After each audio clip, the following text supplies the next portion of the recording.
येवले शहराला पाणी पुरवठा करणाऱ्या साठवण तलावात अंघोळीसाठी गेलेल्या तरुणाचा मृतदेह अखेर रात्री उशिरा 7 वाजता मिळून आला।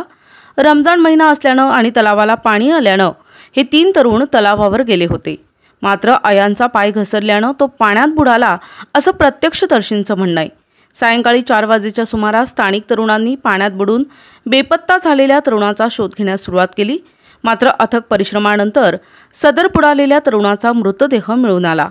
मिळालेली माहितीनुसार शाह कॉलनी भागात राहणाऱ्या अखिल शाह यांचा हा मुलगा असून एका टेलरिंग फर्ममध्ये शिलाई काम शिकत होता। आज तो आपल्या मित्रासह तलावावर अंघोळीसाठी गेला असल्याची प्राथमिक माहिती आहे। तरुण पाण्यात बुडून बेपत्ता झाल्याची माहिती शहरात पसरताच नागरिकांनी पाहण्यासाठी तलाव परिसरात एकच गर्दी केली। पाण्यात बेपत्ता झालेला तरुण सापडत नसल्यानं मुलाचे वडील अखिल शाह यांनी टाहो फोडला। कुणीतरी माझ्या मुलाला शोध घ्या, माझा मुलगा कुठे गेला असं म्हणत हंबरडा फोडला। घटनेची माहिती मिळताच पोलीस प्रशासन, नगरपालिका कर्मचारी घटनास्थळी दाखल झाले। तब्बल 3 तासाच्या अथक परिश्रमानंतर मृतदेह मिळून आला। शवविच्छेदनासाठी येथील शासकीय उपजिल्हा रुग्णालय येथे दाखल करण्यात आलाय। प्रतिनिधी गुड्डू शेख, दिशा न्यूज, नाशिक।